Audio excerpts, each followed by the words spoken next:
Hey everyone, I made a video last night, but it ended up being like 40 minutes long, and no one wants to sit and listen to me go on for 40 minutes about anything.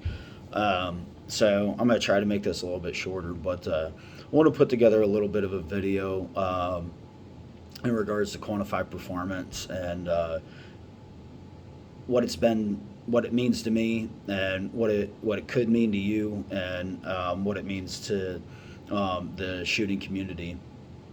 So, first and foremost, to give myself, a little bit of a little history on me and QP.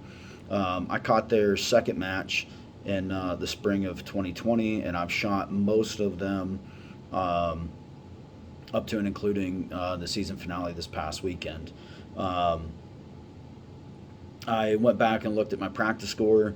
Um, the very first match I shot, I was 80 something out of 100. And since then, I placed fourth in the point series this year. And I ended up six out of 20 some guys in general purpose this year at the finale. And why I'm telling you that is the quantified performance matches. In my opinion, attract some of the best gas gun guys on the East Coast at least. There's a lot of guys that travel from Texas and even further.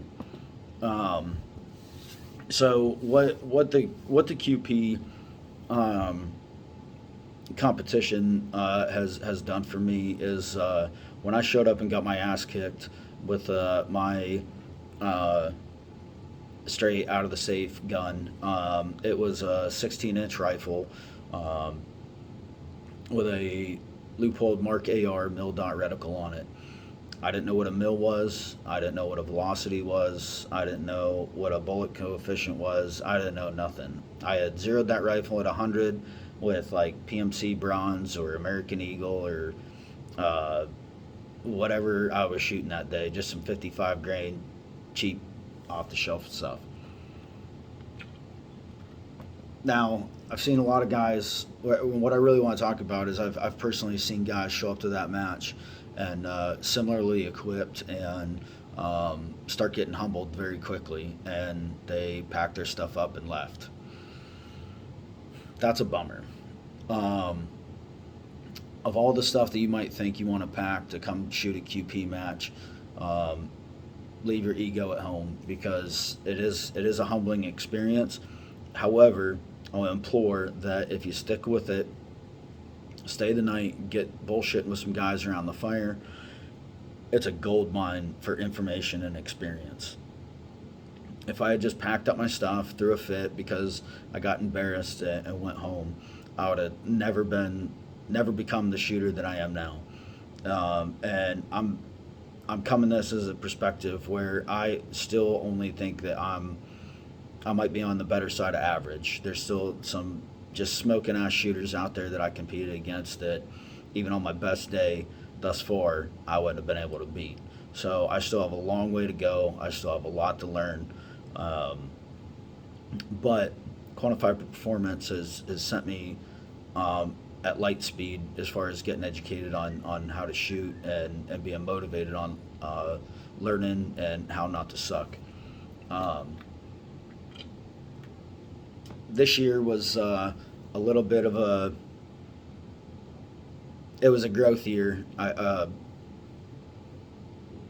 There was a lot of changes throughout the year. That this is the first year that Ash and Jack did introduce the points race. Um, there were some rules in the beginning that got changed up, and some rules didn't play out the way that they really intended them to. But that's okay. Even me personally, I was a little ticked off at times about some of the rule changes that affected me and cost me money. But what I know now, and which is again, I'll reinforce the point. If you just like take a minute to talk to someone and pick their brain, if you don't like something, um, Ash and I spent a lot of time talking, not just over the phone, but even this past weekend at the match. Um, Learned a lot of the influence and the from the past and the vision for the future of why some of the things are changing the way they are. The points are going to get scored a little bit different. I believe, based on his explanation, that it's definitely going to be more of a the points are going to be head to head, and not just for a match, but on stage to stage. So going forward, on the points, if you blow a stage and the other guys don't sweat it, because on the next stage you could smoke it and then the top guy blows it, and it's almost every stage is going to be a mini match, which I think will really benefit the guys that can hold it together for 16 stages over a 2-day match. It's difficult. It's very difficult for 8 stages to go just right. So another thing that's changing for next year is general purpose is going down to 16 inches on your barrel length, which at first didn't really make much sense to me. There's a lot of other things that could have been changed in general purpose, but after talking to Ash and revisiting the original idea of general purpose is for you guys that don't want to build a rifle to come out and compete, and that's fine. So if you got a 16-inch gun with an LVPO on it, you can come out and bang and still be very competitive.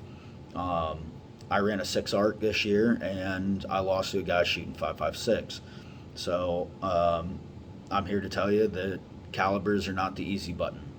Do some calibers help? Yes, but it takes a marriage between the Indian and the arrow. So the guys in Practical Precision, a lot of them shoot 5.56 still. They got a little bit higher magnification on their scopes, but other than that, they're still shooting 5.56 and doing very well. So what I really want to get to in this video is trying to encourage new shooters to come out and compete. I know a lot of guys that run their local 2-gun circuits with their 2-gun rifles that have some sort of LVPO on them that can come out and still be very competitive in the general purpose division. What you will need, though, before you come out, if you can get a hold of it, is a ballistic calculator, which Straylock Pro are very cheap options to get you started, and then your bullet velocity. So a little bit of good match ammo and a little bit of ballistic information, and you can go out there with your 2-gun rifle and run with the best of them. So the perception that the 18-inch gamer guns are just dominating the general purpose division is kind of a false perception, in my opinion. The guys at the top, we've all put in a lot of work, taking classes, competing, and doing other competitions to get where we're at. Some of us chose to run different calibers for different reasons. The only reason I chose 6 arc, honestly, was splash. Sometimes through an LVPO, it's hard to see where you miss with a 5.56. Sometimes it's hard for an RO to see if you got a hit with a 5.56 when you start stretching it out 700, 800, 900 yards, or even past 1,000. I've shot at with my 5.56. Also with the 5.56 with a 77 grain bullet, I've made hits at the arena out past 900 yards. So the 5.56 guns that you guys got in your safes right now are a lot more capable than you think.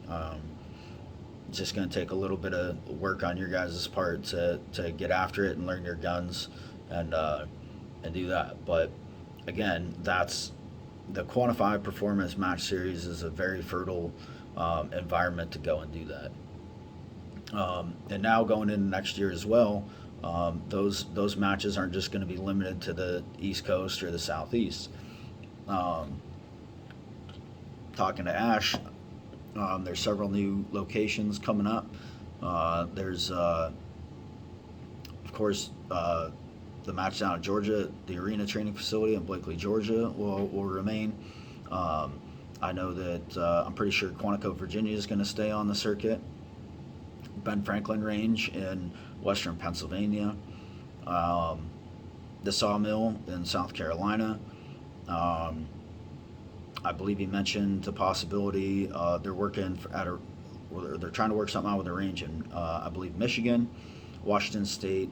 There's going to be one in Texas and also Las Vegas. So it's spreading out and hopefully coming to a range near you.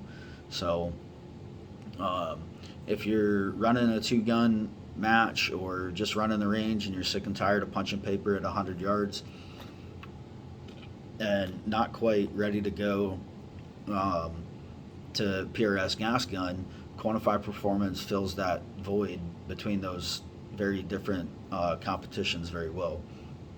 So really, I just want to make this video to try to encourage new shooters. If you would like to, I'd appreciate if you like and share this, because I know what Quantified Performance has done for me, and I really like seeing the light bulbs come on for other shooters when they come out and do well as well. There's a lot of guys in the top 5 that finished this year that their first QP matches, they were at the bottom. That's including me. And in just a few short years, they're banging with the best of them. So there's, in my opinion, I've done a lot of other different matches, from handgun, two-gun, outlaw matches, you name it. I don't think that there is a better environment to grow as a shooter in. There's a lot of sponsor support at these matches. A lot of big names in the industry. Vortex has always been a big sponsor. Badger Ordnance, Magpul, KGM Suppressors. I mean, like literally dozens over the years that have put big prizes on the table for a lot of guys. Not a lot of guys, I don't think, and nobody leaves empty-handed. You're going to grab something off the table. So it's not about the prizes. It's cool if you get something, but if you don't, you don't. The point is, you can, if you put in a little bit of work. So to wrap this up, I don't want to blab on too long. I've shot general purpose division for the last 2 years. I have 3 different rifles that I've competed with and a trunk full of equipment. So if any of you end up seeing this and have any questions about my adventure as a Quantified Performance shooter, feel free to hit me up on social media. My name's Kane Kai on Facebook, and Once Fired Phoenix on Instagram. I'm available most of the time. You guys can hit me up in the messages, and if I don't know something, I got a whole network of great guys that have helped me over the years. Scott Peterson, Mike Russo, Ash and Jack themselves. A lot of guys have done a lot of given a lot of advice for a lot of shooters over the years. So it's a great environment to get fostered in and grow. So if you're thinking about signing up for something that's going to push you past your comfort zone a little bit and take you to the next level, check out Quantified Performance. Out.